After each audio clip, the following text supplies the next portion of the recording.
You open your eyes. Trees in every direction. No road, no trail, no phone in your pocket.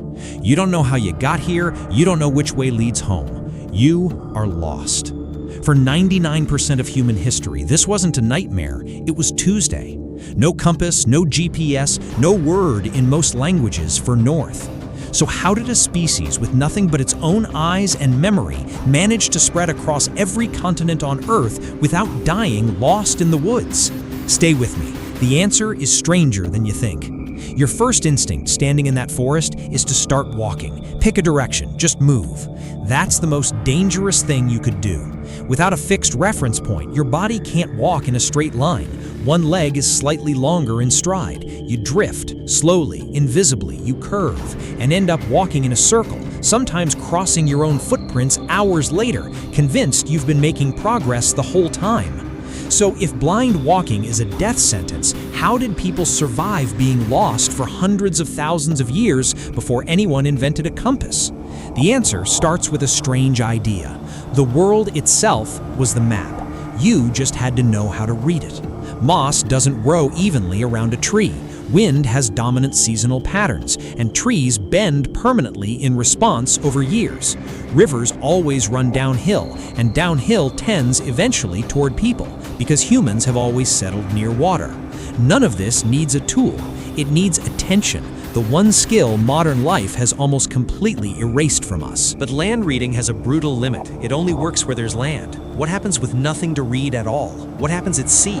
Picture a wooden canoe in the middle of the Pacific, no land in sight for days, no compass, no clock, no chart. And yet, Polynesian navigators settled an ocean territory larger than Russia, China, and the US combined, using nothing but eyes, memory, and decades of training. They treated the ocean itself as the instrument. They relied on celestial patterns, wind, waves, and natural landmarks to determine direction, distance, and position. Every island disturbs the pattern of ocean swells in a unique way, a disruption a trained navigator could feel through the hull of a canoe long before any island became visible. The accuracy wasn't a guess.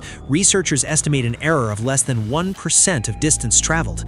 At night, the sky took over. Navigators memorized exactly where each star rose and set, switching from star to star as each one climbed too high to track, a relay race across the whole night sky, repeated for weeks at sea. A wrong turn out here didn't mean being lost, it meant never being found. Now picture the worst-case scenario. Thick cloud, no sun, no stars, no horizon. Should be unsurvivable. Norse legend says sailors carried one final trick, a clear crystal held up to a sky that looked completely blank. Sunlight scattering in the atmosphere creates polarization patterns invisible to the naked eye, and by rotating the crystal, sailors could detect changes in brightness that revealed the sun's hidden position. Historians still debate how widespread this really was, but the idea behind it matters more than the stone itself. Ancient people refused to treat "I can't see it" as the same thing as "it can't be found." Now go to the harshest, most featureless landscape on Earth, the Australian desert, and watch people solve the same problem with no land features at all and no writing. Songlines are effectively oral maps of the landscape which connect different people in sacred sites and enable transmission of oral navigational skills in cultures that do not have a written language. Each verse of a songline matched a real feature on the route, a bend in a riverbed, a hidden waterhole that might be the only water for 50 kilometers. Sing it correctly, and you were reciting turn-by-turn directions across a continent. And in many cases, songlines on the ground were mirrored by songlines in the sky, letting the sky double as both a compass and a memory aid for the route below. This system worked for an extraordinary stretch of time. Place-based memory practices in Aboriginal Australia precede similar techniques credited to ancient Greece by at least 50,000 years.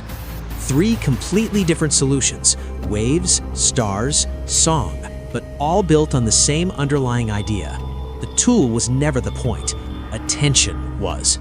Every one of these cultures treated the world as something constantly broadcasting information, whether or not anyone bothered to notice. And that single idea reframes everything.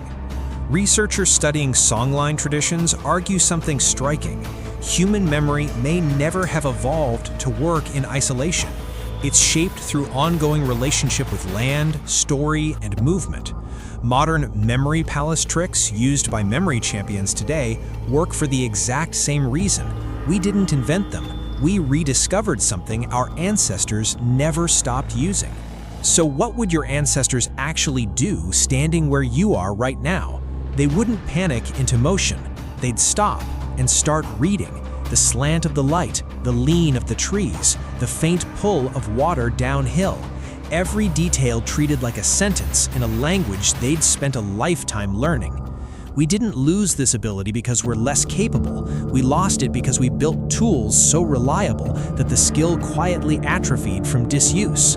So if you ever stand in those trees with no idea which way is home, remember this: you're not facing a problem your species has never solved. You're facing the very first one it ever did. The forest was never silent. You just forgot how to listen.